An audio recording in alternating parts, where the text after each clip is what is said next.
favorite kind of fish are pike and muskie and pickerel. Pike. We're fishing for pike, guys. I always say that in my videos. So muskie are typically 28 inches to 48 inches. You got your 48-inch muskie, that's a easy. Some have reached up to 6 feet. A big number is 72 inches. That's an insane muskie, almost 70 pounds. According to some references, muskies can even reach up to 8 feet, but we're talking legendary, mythical muskie here. We're not talking normal. It's never been confirmed that a muskie's been out there. What is the world record? Martin Harper Williamson caught a muskie with a weight of 61 and a quarter pounds, 27.8 kilograms, November 2000, the Georgian Bay. That might not be a world record, but that's a big muskie. It's always weird when you talk about world records and fish, you know? Like maybe some guy somewhere did catch a bigger fish than whatever the world record says, you know? But didn't have a camera. He just tells his buddies, and they don't believe him, and he commits suicide because I got dark.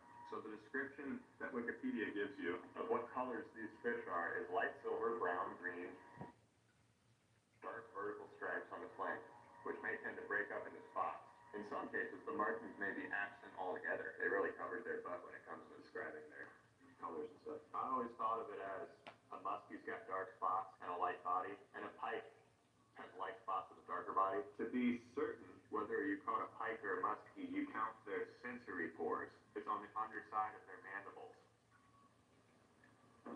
A muskie will have 7 or more, and then a pike never has more than 6.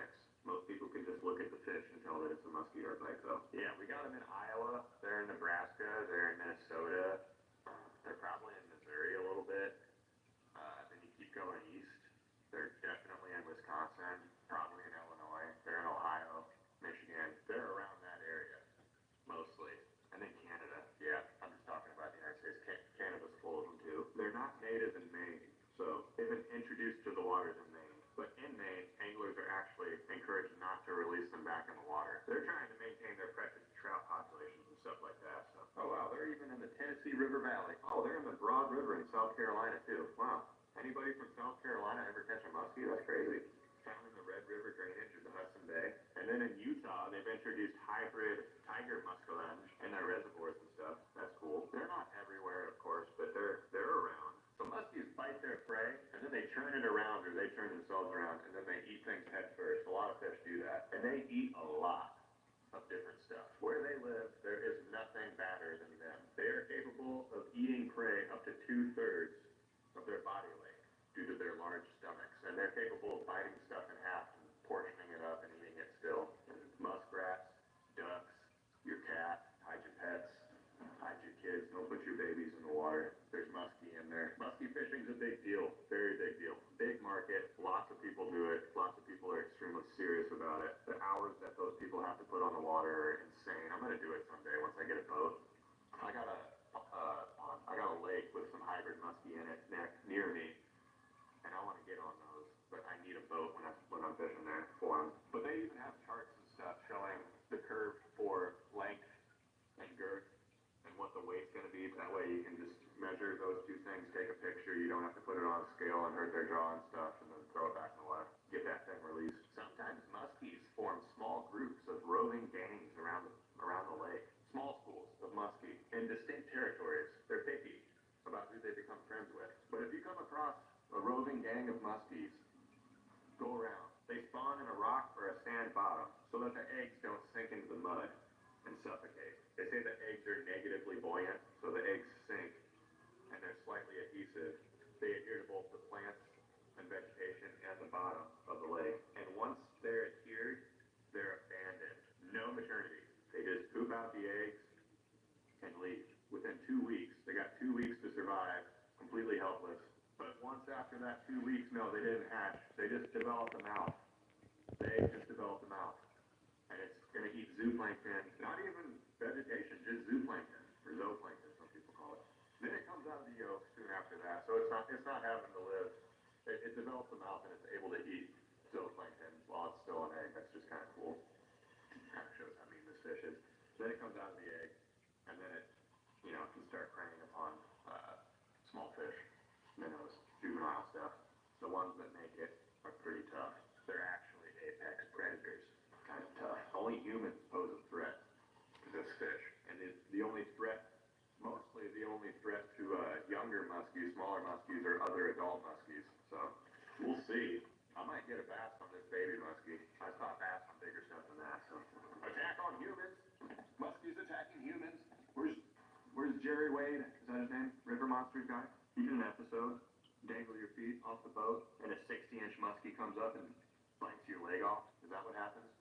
It's extremely rare to be attacked by a muskie. You got to really be making some body part of yours looking like a lure or something that a muskie would want to eat. Careful. Don't go skinny dipping in the musky waters. Other than that, it's just a fish. As far as fun facts goes, when it comes to fish, a lot of the time they're not that interesting. So, other than that, just a fish. Fun facts are over. It's always difficult knowing when to start talking again in the video after fun facts, because I haven't shot them yet in real time. But I'm guessing now. So, next step. Get an impeccable camera angle with my crotch. Here we go. Tail fin. I'm one of these guys that, see, I do my tail fins at a time when most people don't. Most people, when the lure's still in a block shape, they cut their tail fin. I like to carve everything out and then cut my tail fin. That way I only have to be accurate on this step. Instead of every other step, you have to cut to all the lines and be really accurate. I more just freehand it, eyeball the shape, make it look straight. It is. I've done this so many times. That's straight. And now I just cut my tail fin straight. Eyeball it, make a real straight line here. Right in the middle of the tail back here. This bait's going to have a thin, very thin Lexan tail fin, about the thickness of this saw.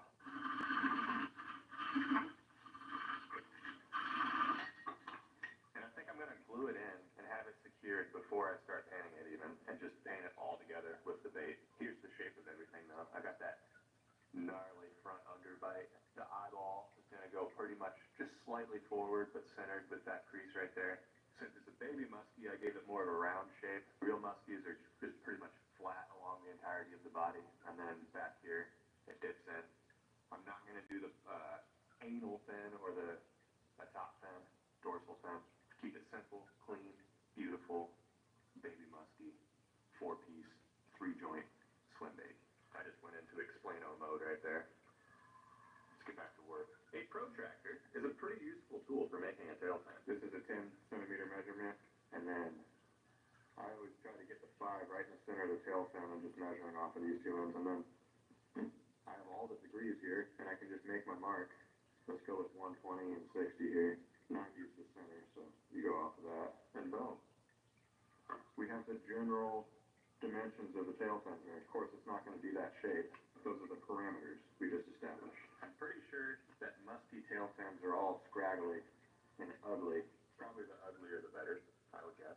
Yeah, that's nice and ugly.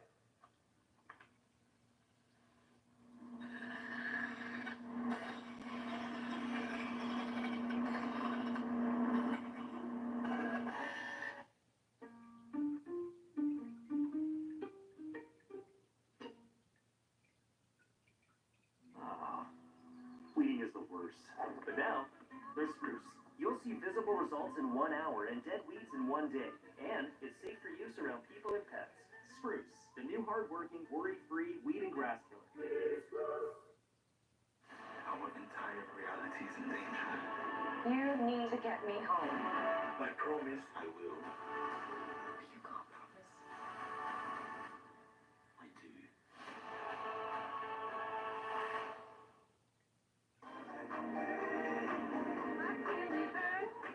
Introducing the all-new Nissan.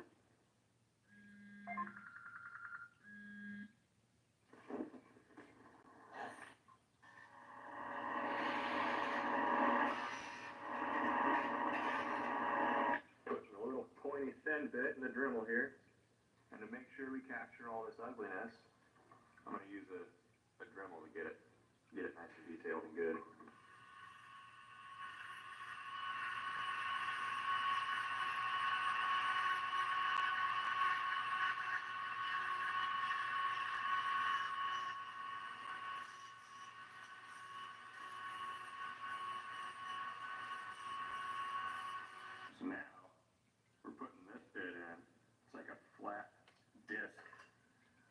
use the edge of the disc on this bit, and I'm not going to mark every single spine out. I'm just going to be doing this. Keeping it ugly. I'm pretty sure I'm going to want to maintain some long cuts that go from here to here, you know, here to there, and not get all like with it, just with it. I hope those sound effects got my point across.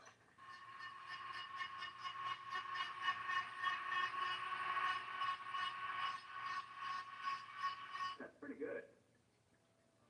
I mean, it's not perfectly a representation of a musky fin, but because, you know, I used to Dremel, and I didn't take hours to carve each tiny spine, but, you know, just entire picture kind of thing. That's gorgeous. I need to do the other side still. Those grooves are definitely going to show up with the paint and everything. I'm happy with that. That's very good. I haven't done it this way before. That was the first. I'm going to do the other side. I'll get back to it. Hello, I'm back. And I'm gluing that fin in that we just made right now. Why wait? There might be a reason why to wait, and I'm overlooking it, but as of now, why wait? I didn't get it on camera, but I actually cracked that back piece. I didn't crack all the way through, and it didn't fall out or fall apart, but I'm like, 3 gorges dam just broke. Super glue's coming out of it, putting it on this crack. We're getting it sealed back up. Was that joke a little harsh? I'm sorry. I'm getting too comfortable around you guys. Just sanded it in there though. But we still have yet to carve the gills in detail into the face, so I'm not going to seal this whole thing with super glue yet, but what a beautiful tail fin. I really like that. It's quick too. I like it when it's nice, like it looks very good, and it's quick. That's a good feeling. Burping on camera. I'm getting way too comfortable around you guys. Alright, time to carve. Let's get the sharp things out. Off camera, I drew and scored those lines. I always feel better about my drawings and sketching up the details off camera for some reason, but I don't do it often, but I just did. So now you just cut to the lines. You get a feel for how deep, how much material to remove while you're cutting to the lines over time, and it's a preference thing. But depending on what you do, it can change the whole look of the bait.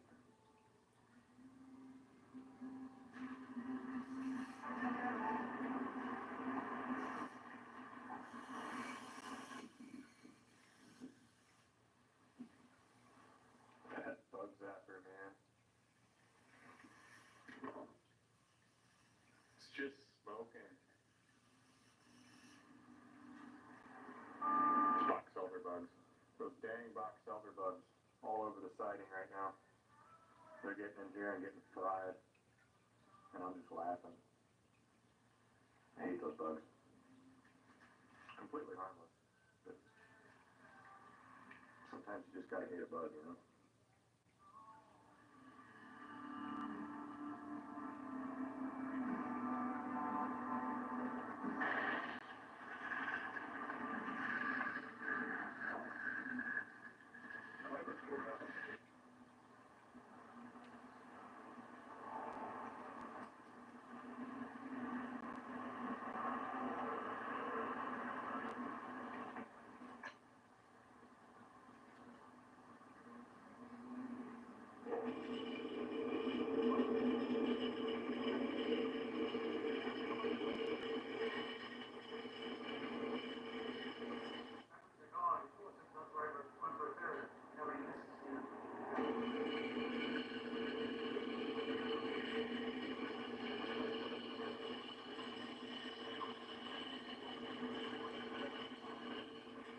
I think that.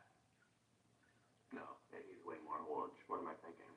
I'm thinking crate bait for some reason. Needs way more lead than that. Although, I am having better luck with bigger baits towards the surface right now. And if I could get this to be some kind of, you know, surface running wake bait, I could probably catch a fish with it easier. It'll be a bit before I'm filling these holes up with lead, but let's just leave it at that. We'll see. We'll see. It's a wonderful answer to everything. We'll see.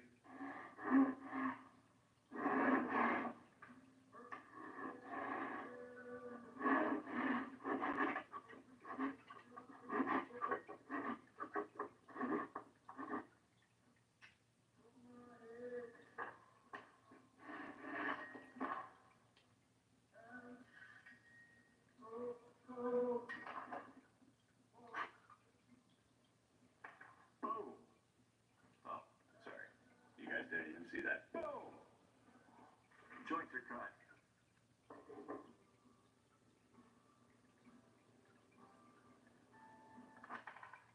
I'm gonna do some sanding to this line, and this line, and that line, and that line. Right now, the joint pieces are like this. I'm just gonna do this with them a little bit.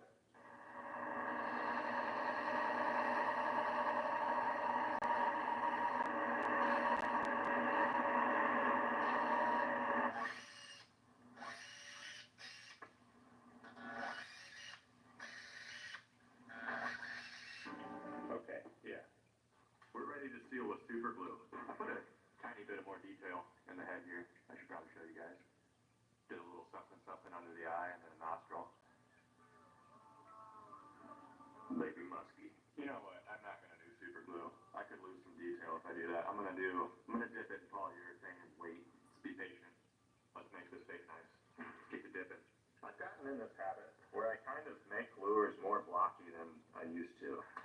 For a good reason. And I'm specifically talking wooden lures here. The blockier they are, the more wood that's in them, the more buoyant the body will be. The more buoyant the body is, the more it acts against the lead that you put in the bait. You'll need more lead, but it's keeping it upright more. And when your bait's upright more, and it's a big swim bait like this, it has a better chance of playing against the forces that are being put on each side of the bait, and it will swim better. That's kind of, I don't know. I'm a little self-conscious about how blocky this bait is, but paint can fix that. Shading and putting the paint in the right spots will make it look better. I don't know if self-conscious was the right word right there either. Probably was. Time for some dippy boos. Dust and crap on my bait while I'm dipping it. Putting it in the can. That looks beautiful though. Absolutely gorgeous. There's a musky head. Baby musky, man. Hoping this doesn't take away the detail on that fin. You know what? Let's do this right. Sorry, there's something in my mouth right now. I can't really talk. Screw it. Like I said, there's not need to be in my mouth. Let's not get it all over that fin. And I'm just gonna get a little clip and hang it that way. I'll watch this stuff as it dries. Make sure I don't get any drips. Remove them if so. Like that. And that. But it's not painting after that's ready. It's lead pop time, so I'll have that hot for when it's ready. I need to wait a few hours at least for that. Lead's hot. Very, very hot. I did that a little too early. Can you see the bubbling? That's evaporating off the polyurethane. It'll be fine. It'll still be fine. So I will still do the next piece as well. This whole thing's getting another coat of polyurethane, so I'm not too worried about it. Just do it like so.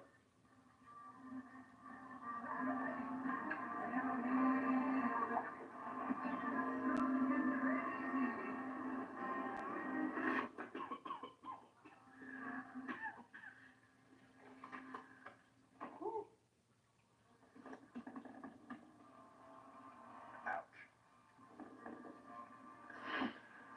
That went right up a nostril. You don't want that. Makes your eyes sting. For a while. I'm not crying. That's the power of super glue and baking soda. Just lost a mental year off of my life.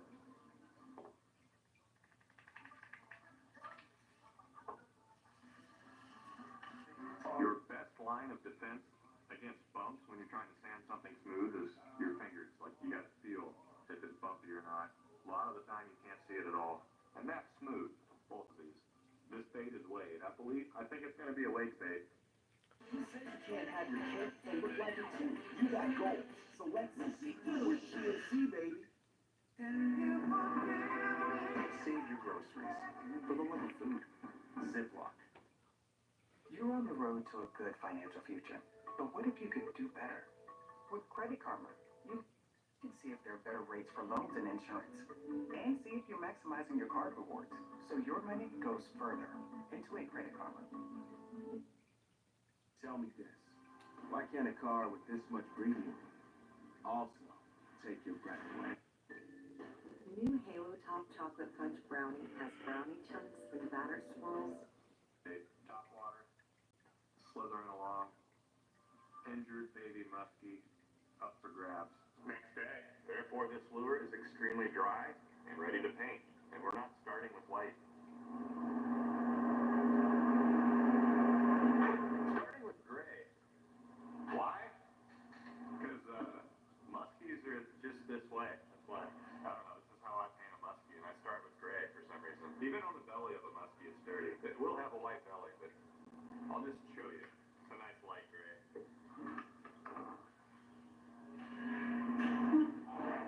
Boy, I just busted another nozzle. Ooh, that hurts.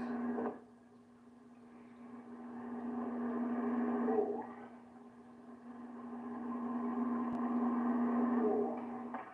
I just dropped my airbrush on the ground, but it landed back first, and it slammed that needle straight through that nozzle, and it busted. I really need it. That's like the second time this month I did that. I used to never drop my airbrush. What's happening?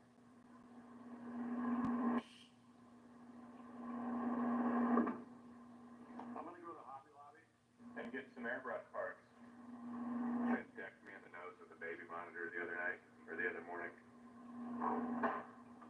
That's the damage. There's not supposed to be that giant crack in it right there. I need a new one of these, and I think I need another half-inch nozzle, because I think that this needle opened this up a lot. It's not supposed to be able to do that. Okay, see you later. Well, I looked for parts. They had one. My phone. Okay, put my phone down. They had one part that I needed, and this part actually isn't even designed for the Iwata HPCS, which is my airbrush. And I've always kind of had the predisposition anyway to get a new one and use this one for soft plastic paint, and use this one for, you know, this sort of stuff. But mainly I just wanted this, a sticker. It's shiny and brand new. Look at that thing. It's beautiful. We're gonna paint a pretty muskie today, fellas. And after just breaking my old one, do you think I'm gonna keep this stuff on here? No. Ain't nobody got time for this crap. Needle guards. I scoffed at needle guards. Alright, now this airbrush is functional. Looks like I gotta get the Teflon tape out to get this set up. Look how shiny it is in there. That's what I like to see. It's always a pleasure using a brand spanking new airbrush. Shoots perfect. We're right where we were, starting with gray.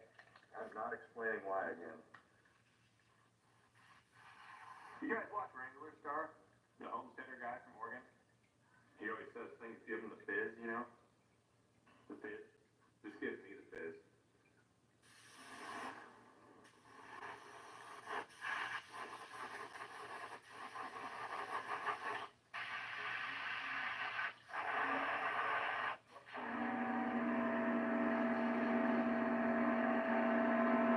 I came back with some detailed white, and I added, mostly at an angle but not completely, but that's what happens when you come back with a detail white and then you have really good deep carvings like that. You get a lot of detail to show up, and that's kind of how you have to treat these carvings. If I come back in here with a different color and just dump it in there, they're going to go away. All that detail will.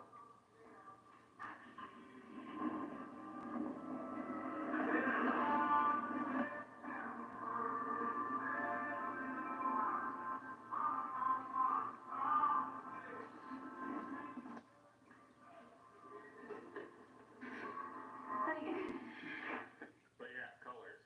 I'm going with detail sepia. This is my reference picture. I think that is a nice mix of, you know, it's got the bars, it's got all the colors. There's the brown, there's the green, there's a little bit of blue, and then there's almost an orange on the belly too. That looks really good. Mostly silvery and pearlized though. This will be a beautiful bait, I do believe. Detail sepia on the top. What is today? October 12th, out here in the middle of nowhere on an acre of land, and we got mowers going anyway. They're here, they found me. We got lawnmowers running. Before you know it, there's going to be construction just outside this garage door. There is no escape. Don't try to escape it. It is futile. Detail sapia. Natural. Nice little naturalness there. Yep. There we go. Next color. Now what I am seeing in the body of this muskie is a yellow. Or gold. More gold. You can't be fooled by the glare. There's a glare on that fish in that picture, and it's very white by the head and down the body a little bit. But if you look further down the body, I don't know. It's a flesh tone. It's like a bone color, an off-white. But I don't want to just split a bunch of off-white onto the side of this, because that's not gonna look good. So I need like something thin and transparent.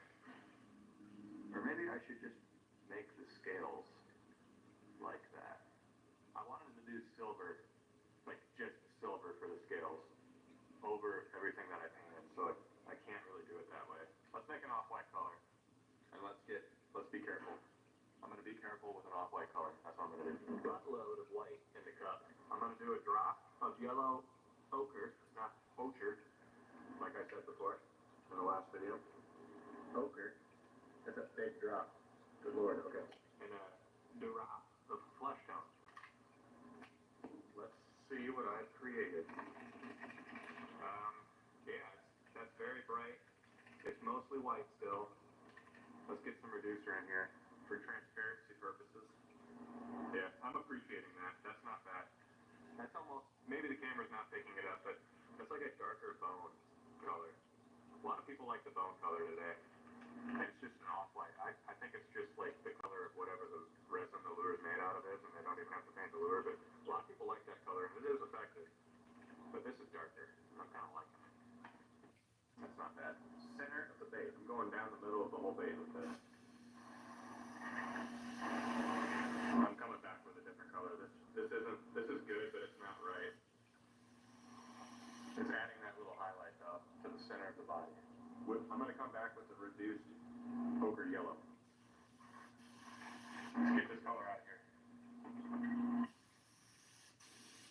There we go. Super, super slight tint of yellow. But that lighter color before, with the highlight in the right spot, that is musky. There we go. Very nice. We really have the base coat of a muskie. I'm probably the most happiest out of all of us about that. That silvery, tiny tint of yellow color. Dark bone, whatever you want to call it, is really there. Next, I am going to do what I can about those stripes. What I'm seeing is a bluish green. And a good bluish green, Viridian, I believe. Pretty handsome stripes with this color. I'm going to lay this bait out though. Let's lay it on the table. This color is extremely saturated, I guess you would say. It comes through very well, so I'm going to have to kind of be careful and not give it too much. There's a lateral line on a muskie straight down the center, and the marks are kind of divided top and bottom. So, okay, here we go.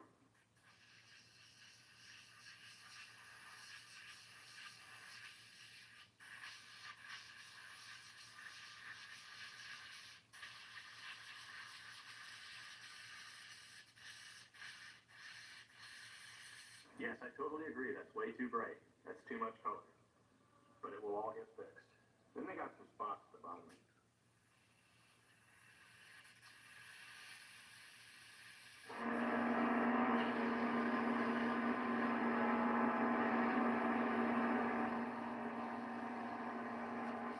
Just put a smidget, just a tiny tint of it behind the eye too. It says though it wanted to be green, but it's not. There's a little bit of green in those marks, but they need to be controlled. I'm going to go over them with a detailed smoke black. That was my chair. That was not part. That's going to make them extremely dark though. Maybe a gray. We got the gray we need. Let's fix this.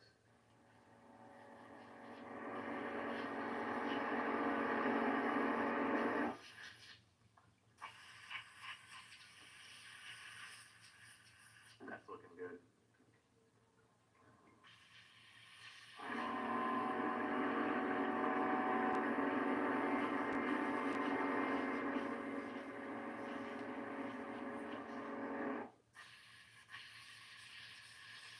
Alright, a lot of that green color is going to go away too once I get the scales on here. that's going to be realistic. I'm starting to really like this technique for multiple segmented lures. Just nail the mesh to your table. That way you can be certain that you're even. Get your bait lined up nicely and nail that mesh over it. You can get it pretty tight this way too. Silver, and then I'm going to do some kind of pearl. Purple. Maybe color shift purple. Green to purple. Martian green, but it color shifts to purple and it's mostly purple. That's what I'm using. This is a chameleon paint. A lot of muskie have a color shift purple on them, on their top flank. Perfect. Let's unveil these scales.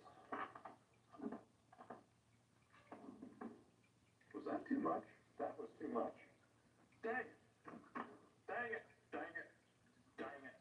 Well, now I have to do the exact same thing to the other side and fix both sides at the same time. I'm having a hard time with this paint job. But yeah, that covered up too much. But like I said, the other side needs to get the same treatment and then fix it. I guess when you tilt it, it's not so bad. You can really see the purple. Maybe that's the key.